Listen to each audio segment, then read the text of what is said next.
Hello and welcome again to another Air Force basketball. Along with head coach Dave Pilipovich, I'm Brian German, and exciting news today, Coach, because you finally released, well, I say finally, but you released the men's basketball schedule. It is finally final. You can see it right here on this website. Go airforcefalcons.com on the basketball page, check the schedule. But we just kind of want to run it down, and we're going to put it up on the screen for you, Coach. And it starts out with a bang, I'd like to say, in Charleston, South Carolina at the All-Military Classic. First, you're going to take on Army, and the Citadel will play VMI. Then there'll be a third-place game and a championship game.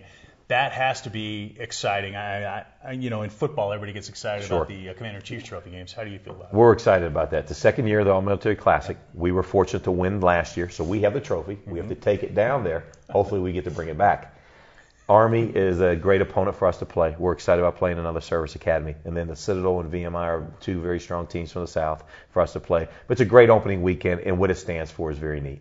Do you feel there'll be some good following there in Charleston? We do. We've heard now.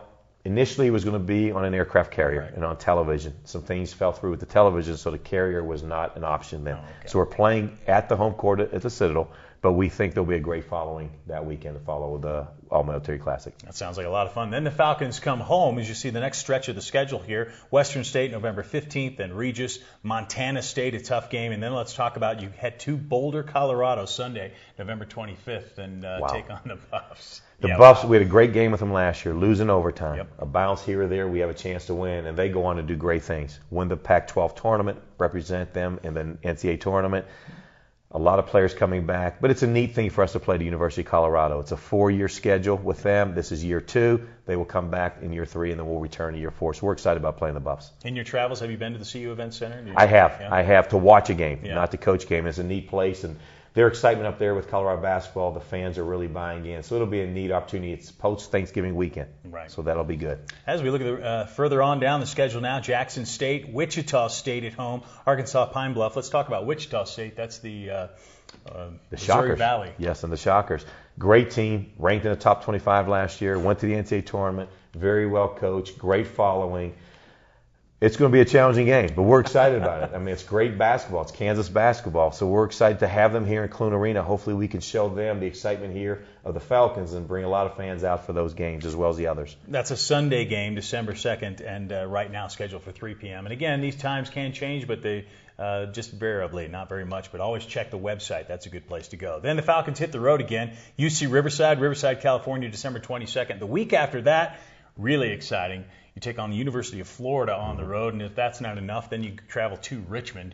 But you're just, that's a juggernaut you got going here. Wow, who put this schedule together? I don't know. I don't know. It's going to be very challenging, but we're playing. It's one of the more stronger schedules I think the Academy's had in some time. So we're excited about that. A great Florida team that went to the NCAA tournament, ranked in the top 20 last year. Will probably be in that vicinity again this year. And a Richmond team who's coached by Chris Mooney, who spent a couple years here as an assistant and then also a year as a head coach here. Great coach, great program. They have 4 starters back. They're going to represent the Atlantic 10 very well. That's going to be a great stretch for us to go to Florida and play in that venue against that team. It's a doubleheader. Florida State plays Tulsa the first game. It's the Orange Bowl Classic. We obviously play the Gators the second game. And then the Richmond gives us an opportunity also to take Michael Lyons home. He's a senior. He's done a lot for this academy. He's got a lot of family and friends there in Richmond, and they're excited about the game. So that's a neat thing for us to do as well. Yeah, Mike Lyons get acquainted with the Spiders. And then the rest of the stretch, we'll throw the schedule up there. You do have the University of New Orleans mixed in. Sure. But let's talk about the Mountain West. And what do you see from this schedule? Do you like the way it lays out, starting with Nevada at home? You get to open up at home? We do.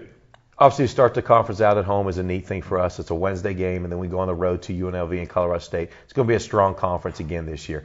UNLV, rumors have, will be started out the season maybe ranked in the top 15. San Diego State will probably be ranked in the top 25. Colorado State, New Mexico will be strong as usual. Fresno, Nevada, we don't know much of. We know they're good, and we're excited to have them in the league.